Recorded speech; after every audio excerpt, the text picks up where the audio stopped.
ng opinyon, pagtingin, pananaw o kuro-kuro ng mga bisita at panauhin o mga anchors o host sa programang ito ay sarili at tanging opinyon at pananaw ng mga nabanggit at hindi opinyon o pananaw ng Aliw Broadcasting Corporation, mga producers o mga namamahala ng Aliw Broadcasting o anumang organisasyon na affiliated sa network at kailanman ay hindi iniendorso ng Aliw Broadcasting Corporation ang mga nabanggit na opinyon at pananaw sa programa. Narito na ang inyong hinihintay, ang programang magpapakita ng di nakikita. Ang nakatago ay ilalabas niya. Yes, yes, yo! Topa Show! Programang maraming ilalantad na mga sorpresa. Yes, yes, yo! Topa Show!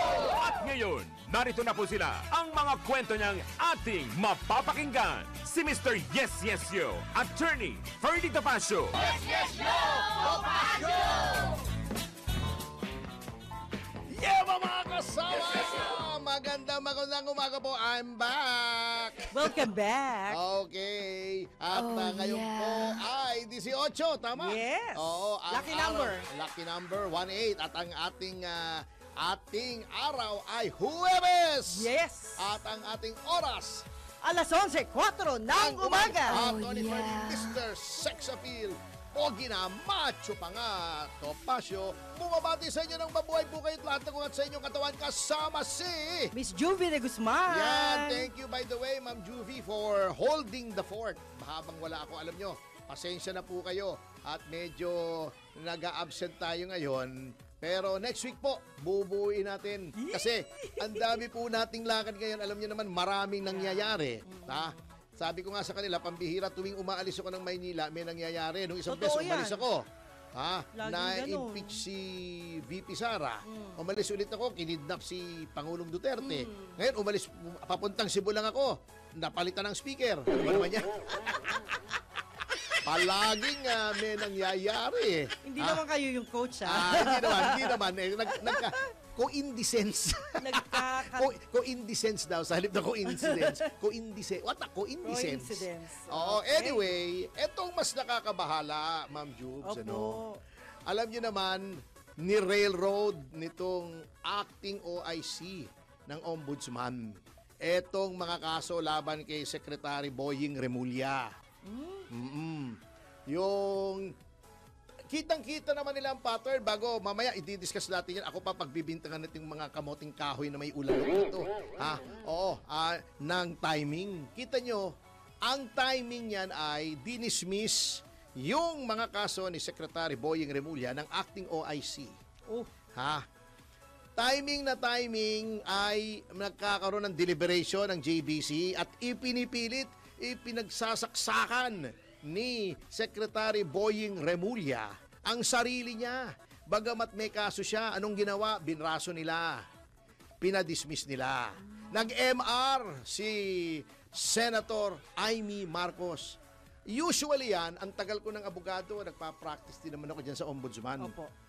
Pag dinismiss niya, nag-MR yung kabila. O na-file, nag-MR yung kabila, pinasasagot yung kabila. Eto, hindi pinasagot yung kabila, dinismiss na agad.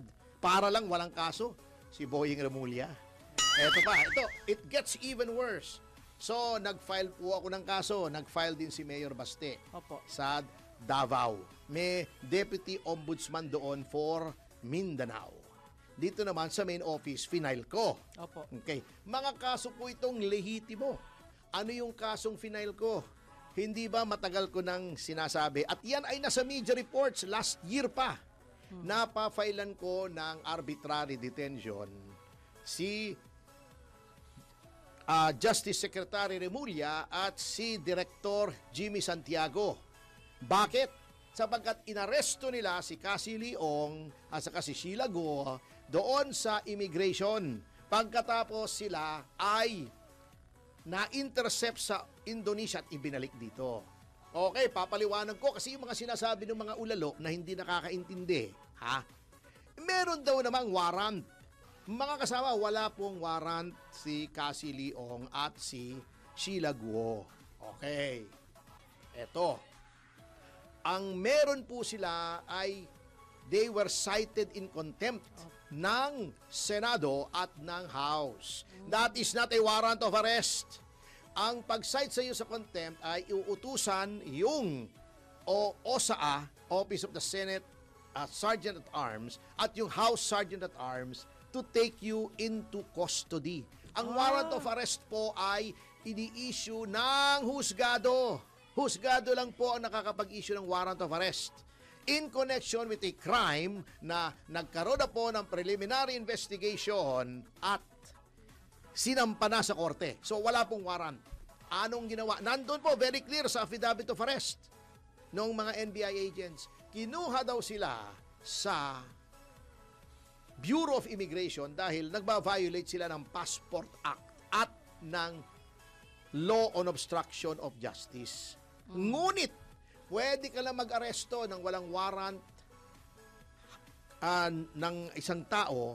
Opo. Meron pong mga kondisyones kasi ang general rule sa ating konstitusyon, hindi pwede mag-aresto ng walang warrant. That is the rule. Opo. Anong exception? When a person is about to commit, is committing, or has committed a crime. Okay. May nakakita sa'yo. Pwede nga kahit mamamayan citizen's arrest. Pwede rin any law enforcement officer. Ano yung committing? Ano yung about to commit? May nakita ka. Nagbubunot ng baril, may babarilin. Commission of a crime yun, homicide yun or murder as the case may be. Pwede mong hilihin yun. May bumaril, nakita mo. Okay. Yung tao, bagsak. Arestuhin mo. Pwede. Walang warrant. Has just committed a crime. Katatapos lang mag-commit ng crime. Opo. At yung law enforcer has reasonable grounds to believe that yung taong inaresto niya, yung nag-commit ng crime. Halimbawa, may nag-snatch. Hindi mo naman nakita yung snatching. Opo.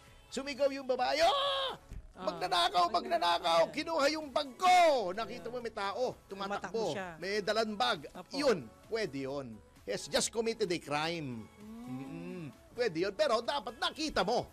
Ito, yung obstruction of justice, ang sinasabi nila, hindi naman dito sa Pilipinas ginawa. Sa labas. Sa Indonesia, kung meron man kung meron man. Unang-una, walang jurisdiction ang korte ng Pilipinas o ang law enforcers ng Pilipinas. Dahil crime is jurisdictional. Ayun pala eh. Sa lugar, yung venue is jurisdictional. Pag hindi dito ginawa, hindi pwedeng pwede kasuhan yun. dito. Yun lang ang ginawa sa Valenzuela. Hindi mo pwedeng i-file sa Makati. Okay. Ganun po kahigpit sa crime. Lalo na hindi ginawa sa Pilipinas. Yung sinasabi nilang violation ng Passport Act, nung in-inquest, lumabas, wala naman palang violation ng Passport Act si Cassie Leong kasi Pilipino siya, born here. Valid yung passport. Anong problema? Wala naman siyang alias katulad ni Alice Guo. So, malinaw na malinaw, mali yung ginawa ng NBI. Okay? Paano yun? Yun nga, kini-question Mali nga pala namin. eh. Dapat yun, upon nag-intercept yung dalawa at binalik sa Pilipinas at nasa Bureau of Immigration, tinurn over ng Bureau of Immigration sa House. Kasi yun ang merong order of contempt Nauna yung House kesa sa Senate. Kaya nga, kinukuha ng House kinuha rin naman ng House after 3 days pa. In the meantime, na hindi nila tinurn over yon sa House at wala silang warrant at aminado sila under oath kasi kinross-examine ko yung agent. Yes. Nung inarest nyo, may warrant kayo, wala. Bakit? Inutusan ho kami ni Director Santiago. Okay. Nung tinanong ko naman, kinwestiyon ko na nandoon ako sa BI, eto, magka-lie detector test ako. Sir, bakit naman inaresto ito? Wala naman kayong warrant. Utos ng secretary. Ganun lang. So dinimanda ko. Ito ngayon ito ang problema ha. Kitang-kita nyo kung paano binabraso. Dinidisregard, isinasantabi. Hindi sinusunod ang batas. Okay. Nag-file po ako. Ayaw idakit. Para hindi mapapunta ro sa system. Para mabigyan pa ng clearance si Remulla. Okay. Sabi nila, ini-evaluate daw nila. Evaluation. Eto. hindi na po valid yung sinasabi nilang evaluation. Dati kasi po, pag file ninyo, ini-evaluate, saka pina-file. Tinitingnan kung ipa-file o hindi. Ayun. Diyan nagkakaroon ng kalokohan noon. Okay? Diyan nagkakaroon ng kalokohan. Yung sinasabi nilang parking fee. Opo. Minsan, may mga corrupt, nagbabayad, hindi ko naman sinasabing lahat, maraming matino sa ombudsman. Napakarami. Kaya lang, sabi nga nila, sa bawat gubat ay may ahas. Di ba? May nagbabayad, wag mo munang itapusing evaluation ng matagal para Opo. wala akong kaso. Ang ginawa ng dating ombudsman, si Justice Samuel Martires, naglabas siya ng isang memorandum. Ang sinasabi dito sa memorandum na ito, na may petsang May 5, 2025, yan, wala ng evaluation. Automatic. Opo. Pag kami nag-file ng kaso, i-assign agad ng docket number, dalawa. Isang administrative at isang criminal. Because baka may administrative aspect yung ginawang krimen. Opo. Okay. At iraraffle agad sa Graft Investigation and Prosecution Office. Iimbestigahan agad. Para maputol yung kalokohan dun sa evaluation. Grabe, no? Hindi nila sinunod ito, ayaw nilang idakit. Kaya nag-demand ako, sinulatan ko sila, idakit nyo. Hindi pwede yan, merong memorandum order. Alam mo ang ginawa? Nag-issue ng bagong memorandum order, hindi na daw valid ito. Hindi na daw automatic docketing, suspended. Oh, Para lang hindi magkaroon ng kaso si Remulla. Can you imagine? Para sa isang tao, binababoy nila yung rules ng ombudsman. hala. Para sa isang tao. Imagine niyo yan. Oh. Okay, ito pa ang kalokohan ha. Sinabi yung sa akin daw hindi idadakit.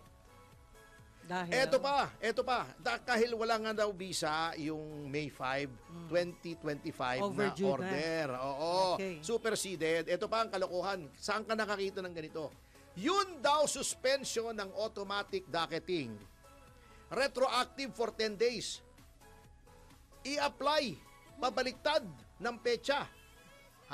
Bakit? Kasi nadakit yung kay Mayor Baste. Nadakit. Gusto nilang tanggalin yung docket. Can you imagine? Nakadakit na. Pinatatanggal yung docket. Ganon katindi ang ginagawa. Ngayon, question. Sabihin na nating legal ito, na hindi legal ito. Kasi OIC ito eh. Opo. OIC lang, limited po ang powers ng OIC. Okay. Eto ba, paano natin ma-expect na ang isang ombudsman, halimbawa, na-appoint si Boying Remulla ang ombudsman, na pag nangyari yun, ay talagang pinagtampuhan na tayo ng langit. Sinasabi ko sa inyo. Paano mo ma-expect na independent yan when lahat ay ginawa ng mga nasa kapangyarihan para isiksik siya sa ombudsman? Anong independence niyan? Utang na loob niya Ayun. sa Malacanang ang pagiging ombudsman niya dahil hindi lang siya in-appoint kasi yun talaga ang poder ng Pangulo Opo. i-appoint. Hindi lang siya in-appoint, pinagpilitan pa siya. Pinagpilitan pa. Lahat ng batas ay hindi nila susundin, mai-appoint lang si Remulla. Paano magiging independent yan? At anong klaseng ombudsman ang ayaw sumunod sa batas? Wala na. Di ba? Ngayon, eto pa. Gusto pa ni Boying Remulla na wag sundin yung tradisyon na yung shortlist ay wag doon kumuha ang Pangulo. Hala. Nasa konstitusyon yun. Actually, sinubukan niyang gawin noon ni President Gloria Macapagal Arroyo. Pero, hindi sumunod ang JBC, hindi pinagpilitan ni Mrs. Arroyo in fairness to her. Anyway, magpapatuloy po ang ating pag-aaral. Tatanggap lamang tayo. Ito, very interesting ito, mula kay Patrol 24 Jum Samson, tungkol sa sitwasyon sa hearing sa mga nawawalan sa bungero sa DOJ. Sa DOJ nawala yung sa bungero. Hindi bale. Tingnan na lang natin. Okay. Pasok! Patrol 24, Senyor Jun Samson! Yes, attorney, nagsimula na nga at nagpapatuloy pa itong proseso ng idinaraos na unang preliminary investigation kaugnay sa issue ng nawawalang mga sabungero. maagang dumating kanina yung ilang mga kaanak ng mga biktima at kasunod din na nagsidatingan ang ilan pang mga personalidad. Kabilang sa mga narito na ay ang whistleblower na si Julie Patidongan at yung kanyang kapatid na si Ella Kim. Narito rin yung abogado ni Gretchen Barreto na si Attorney Alma Malyonga, abogado ni Charlie Atong Ang na si Attorney Lorna Kapunan, mga tauhan ng CIDG at iba pa. Sa kasalukuyan, attorney, ay closed door hearing na yung nagaganap sa loob at hindi na pinayagan na makapasok yung mga mamamahayag. Hindi naman dumalo si Atong Ang, samantalang si Gretchen Barreto ay namataan na nasa loob lang ng kanyang sasakyan at hindi bumababa. Habang si retired Police Colonel Jonel Estomo ay bahagyang late ng dumating. Inasahan naman na magsusumite ng kanilang counter affidavit sa mga akusado. Ngayon ay nakantabay itong mga mamamahayag para sa posibleng magkaroon ng ambush interview kapag natapos na itong kauna-unahang preliminary investigation na sinimulan kaninang alas 10 ng umaga. Dito pa rin yan sa Department of Justice. At 24, June Samson para sa impilang may todong lakas, DWIZ, nagbabalita ng tama, naglilingkod ng tama. Kapag may bagong balita, naka-on air, agad-agad, DWIZ Patrol Report. Yeah ba? Napaka-interesting. Nagbabalik ang Yes Yes Yo Topacio. Nandun pala si Gretchen, ano, Opo, partner? nandun. Oo, Attorney Ferdy Topacio. At Juvie de Guzman. Okay, oo. Sana pumunta ako roon. Makita ko lang si Ay, Gretchen. sayang. Hindi, pero Claudine pa rin ako. Claudine forever. Hindi ka nakipag-appointment eh. Oo nga. Anyway, ayon sinasabi ko, di ba? Sabi ko, nilalabag Opo. yung batas. Pati ba naman yung konstitusyon gustong wag sundin? Pambihira naman. Huwag naman ganun. Wala, Masyado kawawa namang guts naman. mabi tayo. Eto ngayon, ang nangyari merong mga, teka nawala eh. Oo, merong mga empleyado.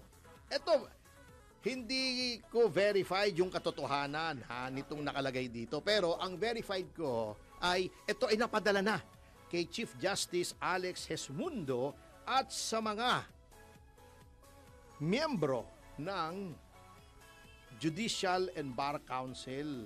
Yan. Okay, na ito ay isang liham na may petsang September 15 kung saan itong empleyadong ito ay kanyang binabatikos si Acting Ombudsman Dante Vargas. Ito hindi nire-report ng media dahil anonymous daw. Pero para sa akin, di ba, meron naman tayong reliable sources. Yes. Tayo naman ay yung ombudsman naman, ombudsman nga po mismo, yung mismong ombudsman, pwedeng tumanggap ng anonymous na reklamo ayon sa Ombudsman Act. Okay. Nasa poder nila, kahit anonymous, pwede lang imbestigahan. Ito, verified ko na naisumite sa JBC. Hindi nyo ako pwedeng tanong kung sinong source ko because I'm a legitimate journalist. Ako'y kolumnista ng Daily Tribune. Ako'y miyembro ng director pa ako ng National Press Club at ako'y commentator dito sa DWIC. Therefore, the Soto law applies to me. I cannot be forced to reveal my sources. Ito ay sinasabing binubuli. Sinisigawan sila. Tinatakot ni OIC Dante Vargas. Kasi nga, yung iba ay ayaw sumunod dun sa gustong mangyari na huwag idakit, tanggalin yung dakit, sapagkat alam nila na may isang tao lang ang pinapaboran. Yan, oo. Alam nila yung tama. Nakikialam daw dito sa pati pag-encode. At nangyari, nangyari at nagsimula ang lahat na ito dahil sa issue at kaso nila DOJ Secretary Remulla. So, ibig sabihin, halatang-halatang pinagbibigyan ang isang tao. Ayan, oo. Napag-alaman din daw. Again, sinasabi ko, hindi ko alam kung totoo o hindi itong liham na to, pero nag-i-exist itong liham na to, verified ko at pinadala sa mga miyembro ng JBC na sinundo di umano si OIC Vargas sa kanyang bahay at dinala sa Malacanang upang kausapin ni Presidente Marcos. And I quote the letter, Tinanong si Acting Ombudsman Vargas ni Presidente kung kaya niya i-dismiss ang kaso nila, DOJ Secretary Remulla. At maliban daw doon, quote, kinausap din umano siya ni DOJ Secretary Remulla tungkol sa kaso niya at higit sa lahat, ikinagulat namin na ang asawa ng Acting Ombudsman Vargas ay kaklase pala ni DOJ Secretary Remulla sa UP Law. End of quote. Yan. Alam nyo, napakakapal na talaga ng pagmumuka ng gobyernong ito. Kapag inappoint pa nila si Remulla sa lahat ng isyung mga ito, na talagang tinitwist na ang batas para ma-accommodate lamang Grabe si naman. Secretary Remulla. Yan ang mabigat dito sa pangyayari. Baka akala nila nalilihis na ang ating pansin, wag po nating ipagpaliban to, wag nating kalimutan to, wag nating bitawan tong isyung ito dahil importante rin po ito sapagkat this will determine kung sino magiging ombudsman in 7 years. Ngayon, kung compromise ang integrity, ang independence ng ombudsman, kung tuta ng gobyerno, tuta ng namamahala ngayon ang ombudsman, hindi na independent po yung ombudsman.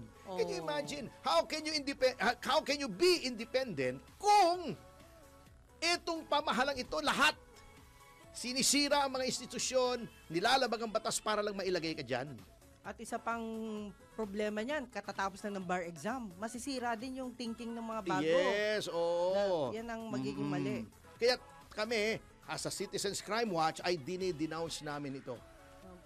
At bukas nga ay may press con kami para din i-discuss yung ilang mga bagay tungkol dun sa flood control at may mga ibang impormasyon kami na dapat malaman na parang nalalagtawan yata kasi puro kontraktor, puro DPWH, wala na yata yung mga politiko, tinatanggal na. Pero, magbabalik po tayo dyan sa pagbabalik ng Yes, Yes, Yo, Topacio. Pagkatapos ng mga commercial, abit ko, si Patasas, paalala, hanap po ay just in news, fake news, shoot, fake, at this moment, just kung ano ng mga tsura nating oras. Alas 11:25 ng umaga. 1, 2, 3, Yeba! Yeba! Mga kasama, nagbabalik ang Yes, Yes, Yo, Topacio pagkatapos ng masigabong pag-report ni Sexy News, Daryl Justin. Nagulat talaga ako rin kanina. Concentrate ako rin sa mga messages. Anyway, bati muna ako, Atty. Ferdy Topacio. At Juvie de Guzman. Nagko-concentrate ako sa mga messages ni ating mga YouTubers bilang. Pagpukpok, At yun! Napakalakas ng impact. Impacto. Okay. Iba talaga yung malakas ang sex appeal katulad namin. Ayan, Daryl. Sige Okay, anyway, sa ating pagbabalik, syempre po, ay narito na tayo yes, sige, sa sige. ating paboritong bahagi na Pinabagato!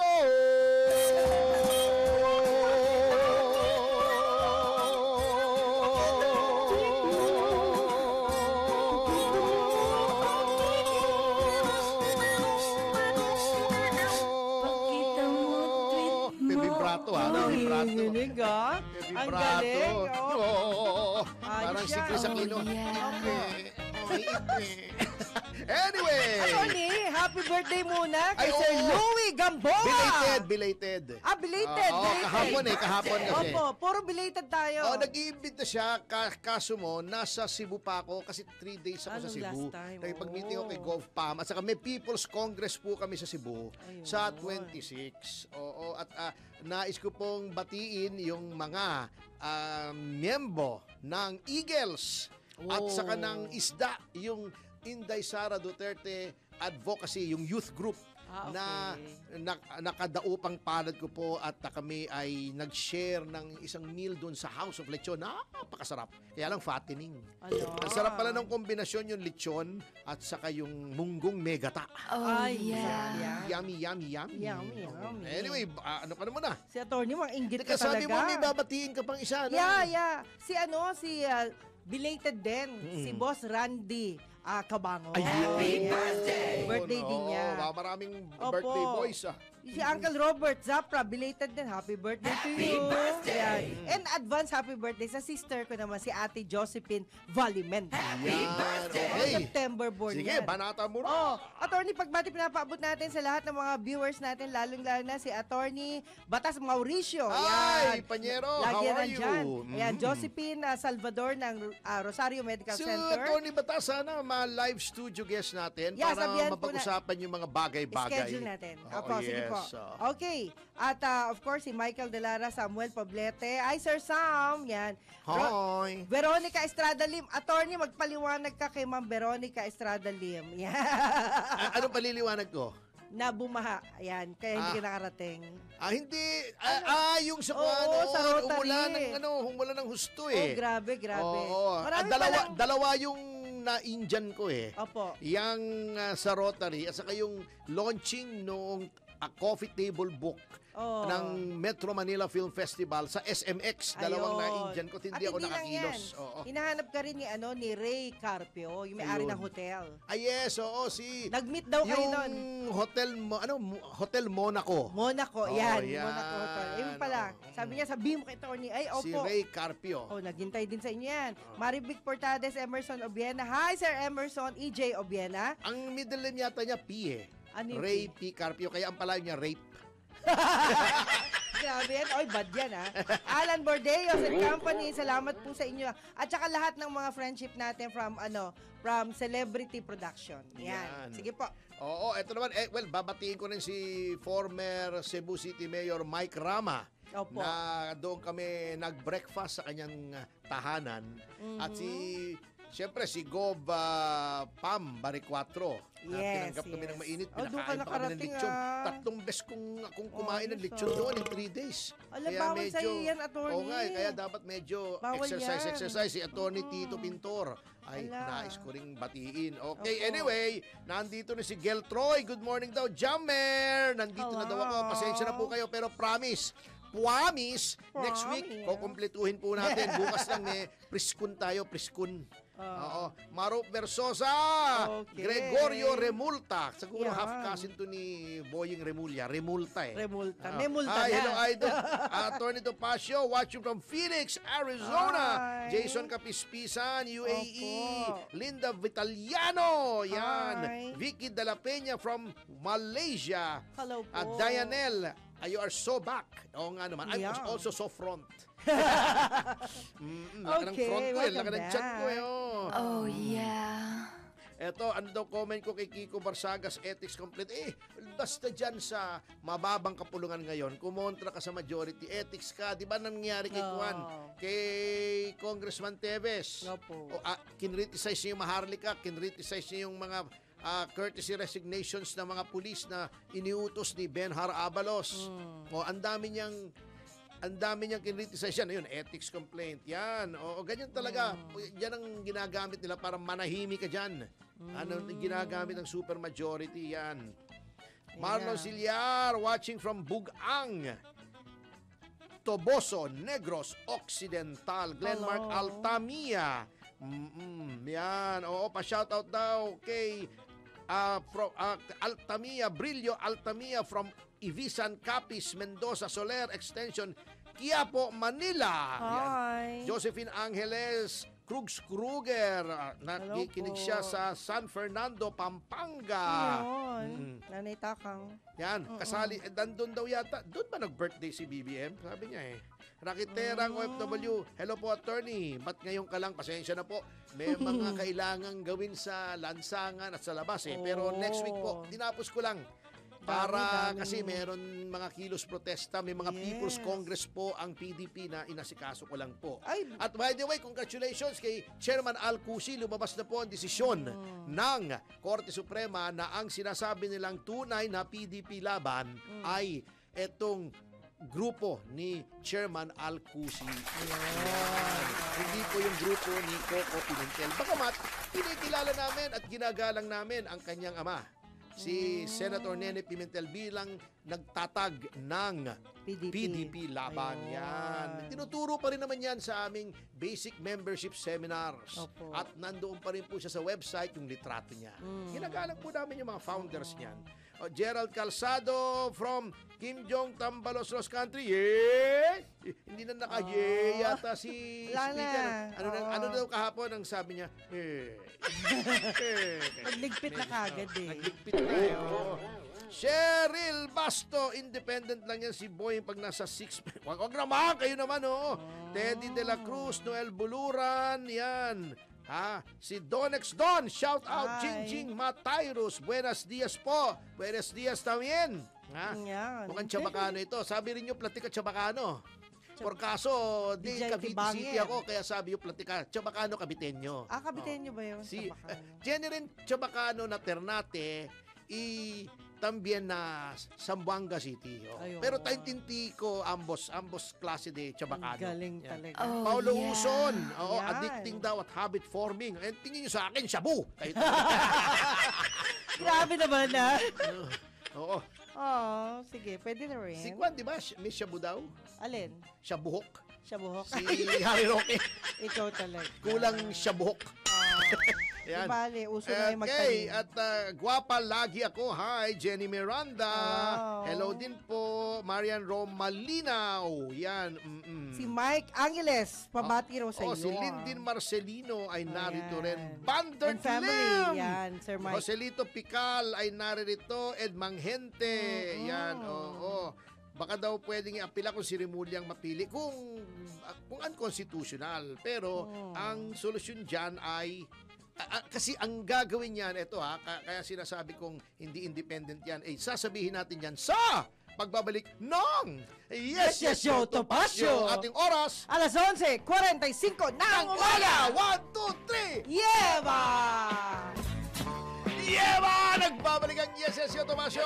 Ating oras Alas 11:48 ng umaga. Attorney Ferdy Tomasyo. Miss Juvie de Guzman. At siyempre po, meron tayong mga panauhin. Talagang dapat palang the tawag beauty. natin kay Manong Drew ay kape. Kape. Kasi di ba sabi doon sa kanilang ad, yung house ad, hindi ka aantukin pag Ayun. nalaman mo Ayan. sa Balitang Bayan. Ayun na. Yan. Anyway, mahilig naman sa kape si Drew. Wag lang yung happy pindot. Kape pindot. Manabastas! Anyway, italakayin ko lang ito, Sige po. dapat kasi nung isang araw na puro absent kasi ako, Hindi, yun palang bilang ng mga walang trabaho sa Pilipinas ay tumaas ng husto, grabe! Wala. Ang pagtaas, yung level ng dami ng Opo. mga Pilipino walang trabaho ay umabot na doon sa panahon ng pandemic. Grabe. Ngayon meron pala sa ngayon na 2.59 milyon na tao na walang trabaho. Ala. Ito ay tumaas mula sa 1.95 milyon na tao na Pilipino just 1 month before. Ayan. Yan, mabigat ito Ang daming walang trabaho, kaya ang daming nagsusugal, pero wag nyong ilagay sa sugal yung Ayun. inyong pag-aseso o walang mangyayari. Wala talaga. Oo, at hindi lang yun, hindi lang yun. Yan. Yung 6.8 million, 6.8 million people, Opo. mga Pilipino ay nagsasabing kulang yung sweldo nila sa kasalukuyan nilang trabaho. Hindi at kasya. naghahanap ng sideline, racket. Ayun. Tama Oo. Yan Dahil dyan daw, ay yung underemployment rate ay tumaas mula 11.4% to 14.8%. Mabigat. Dumadami ang walang trabaho. Anong ginagawa nung Presidential Advisor on Poverty Alleviation, si Larry Gadon? Nawawala. O di ba yung trabaho poverty alleviation? Oh. Tumataas ang walang trabaho. Tumataas ang bilang na nagsasabing sila'y nagugutom. Tumataas ang bilang ng mga nagsasabing sila'y mahihirap. Niretain pa yung Presidential Advisor on Poverty Alleviation. Walang na-alleviate na poverty. Ako pang sasabihin niyang incompetent. Sinong incompetent sa atin? Hindi mo nga mapababa yung poverty level. Tumataas pa. Puro kapuitan kasi yung ginagawa mo Grabe ka sa Anyway, Ba yan? ibahin na natin. Tayo ay showbiz naman ngayon. Yan. Sabagkat palapit na yung event Opo. na hinihintay ng marami Ako medyo nawala na ako ng tiwala dyan Pero syempre, hindi naman ibig sabihin na hindi na tayo gagawa ng mga quality films. na isali sa Metro Manila Film Festival. Ayan. Oh, At narito po sa atin ang isang tao na patuloy pa rin po, pareho naman kami, patuloy pa rin ang paniniwala namin sa pelikulang Pilipino. Yes. At patuloy po ang pakikibaka namin na maging world class Opo. ang pelikulang Pilipino. Kaya ang mga pelikula nito ay nananalo. Yeah, awarded talaga. Kutakot-takot. Kutakot-takot Kutakot. na Sobra mga na. premyo Yes. sa iba't ibang bansa. At siya Opo. naman sasabi sa atin, walang iba kundi ang aking idol. Yun, idol ang ko rin tanyag yan. na producer Oo. na si Miss Miss Baby Go. Go. Kasama ang ating showbiz writer. Showbiz writer, yes. Na si Miss Ann Venancio. Ad Venancio. Yahoy! Hi! Mabuhay kayong dalawa. Hello. Yan. Thank you, attorney, for the opportunity po na makapag-guest sa program niyo. Of course, Ma'am Juice. And of course, Thank the you po. DWIC. Thank you for the chance po. Thank you, attorney and Ma'am Judy, sa invitation nyo. Biglaan ito sa ngayon. So, mabuti pala pag biglaan. At Oo, mas Oo, maganda oo pala naman, yan. Lagi kayo rito Eh, pag thank you sa inyong magbati. Maraming salamat po. Eh, teka muna, ba't tinapos ko? Teka, Ma'am Baby, makikichika kami, ha? Opo. Ano bang lites sa iyong ginagawang mga pelikula? Yan. meron tayong ongoing, yung Madam tapos na. Tungkol po saan itong Madam? Ma'am, lapit. Siguro, Yan. itong movie na to, maganda to. Kaso lang, Siyempre, basta kayo gumawa, hindi ko muna pwedeng maganda. sabihin. Ah, hindi kasi- muna pwede. Secret muna. Hindi pa pwedeng sabihin. Oo, pero tapos okay. na, tapos na. Ayun. Tapos na siya Pwede ba namang pag-shooting. sabihin kung sinong gaganap? It's all Yung about gaganap. her, attorney. Siya po yun. Siya si Madam. Pero sinong gumanap na Madam? Siya po. Siya rin! Hindi lang siya producer. Ayan. Hindi lang siya producer ngayon, attorney. Artista na rin. Artista na pala siya. Ano ba ito? Ano bang genre nito? Documentary ba ito? Oh, Action? Comedy? Sex? Ah, Hindi pwede. Hindi Grabe, pwede sex. ah. Hindi pwede Drama pag Viva siya. Max ito. Nagpalit na sila. Siya naman yung ano ngayon, manager. manager. Ikaw nang sumagot, Madam Oh, Ann. yes, ma'am. It's directed by Ralston Hover po. Kasama po niya rito si Allen Dizon. Tsaka sino po isang anak mo, Madam? Si, kalimutan ko. Ala! Last year pa kasi siya sinut. Nakalimutan na. Si Meg. Ayan. Pino. May isa pa. Ayun kasi ang Ayan. story nito, attorney, is tungkol sa pagiging madam. Tapos may anak po siya. Tapos namatay po yung husband niya. And then, sinut namin siya sa Bulacan, attorney. So, inspirational ito. Yes. And then, sabi po ni Tito Dennis, yung line producer po namin is Dennis, maraming Dennis eh. Evangelista. Sabihin mo kung sinong apelido. Dennis Oh yes, Evangelista. oo, kaibigan din Kasi natin shoot po yan. siya, magkukumpit po siya internationally. Ayun. Wow! Galing yan. Diba, paki-enumerate nga yung mga naging awards ng mga pelikula ninyo, yung mga isa international. Alam ko marami eh. Yung huli ngayon, yung Dubai. Ayun. Yung Avenida. Saan ba nanalo yung Avenida? Napanood ko yun. Maganda yun. Sa Dubai siya. Galing. Nag-compete siya doon, nanalo. At ang surprise pati, lahat ng taga Dubai naging talking country ako doon history nila kasi nanalo Wow. yung movie natin, and then yung famous producer and director hinahanap ako, Ba? Oo. so Baka nagka-crush sa'yo. Kaya, hindi kaya. hindi ako umattend doon kaya- so yung movie Ikaw lang, hard to tapos get ka pa. na magkaroon ng collaboration Opo. at bibilhin nila yung lahat ng movie na ginagawa. Uy, magaganda good yung mga news movies yan. niya. Yung Avenida Opo, napanood opo. ko. Yung Opo. Almost a Love Story. Yan, Ayan. napanood ko yan. Marami Perfect. Si Barbie Fortesa. Ayan, ayan. crush na crush ko yun si Barbie hanggang ngayon. 17 movies na rin. Ayun, biro mo yun. Grabe. Oo. Kaya, alam nyo, Young producer talaga, pero ang dami niyang ginawa. Diba? naman, Madam Baby, where do you see Filipino movies 5 years from now? Marami to. Ano bang mga plano nyo sa ngayon?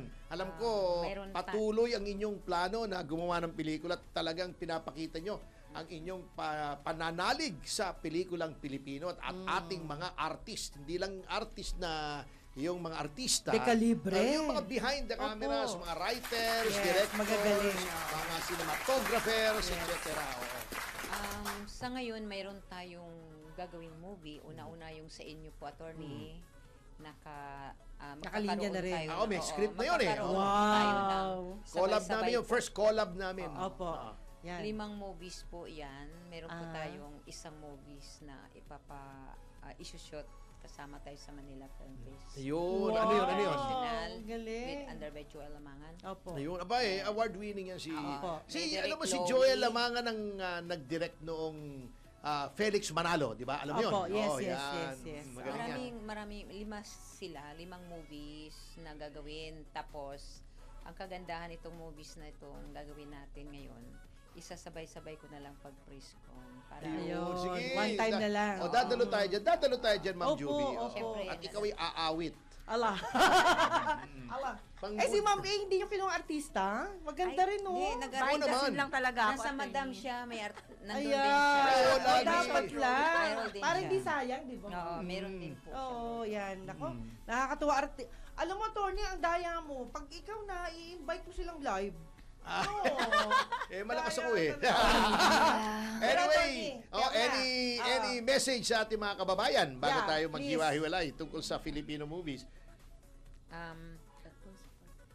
Sige, Ma'am. Babatiin ko kayong lahat na lagi kayong sumusuporta sa aming movies na gagawin dahil ito po ay nakakatulong din at napapasaya din ang mga taong lalo na malungkot. Lagi nating suportahan dahil wala pong imposible sa ating movies.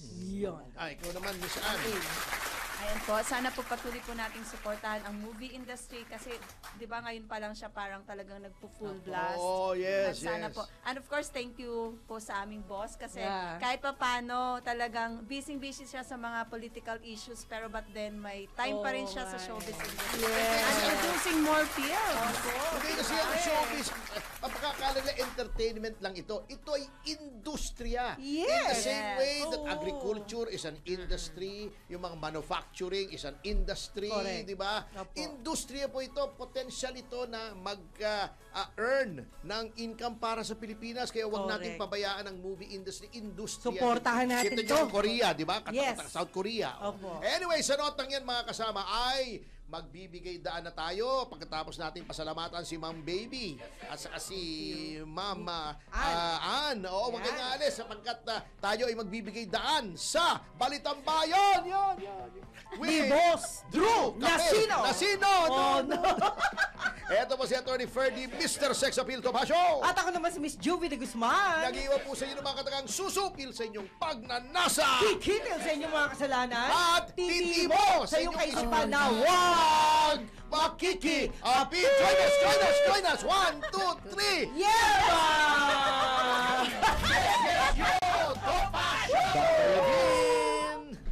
Si Mr. Yes Yes Yo, Attorney Ferdy Topacio. Yes, yo! Topacio!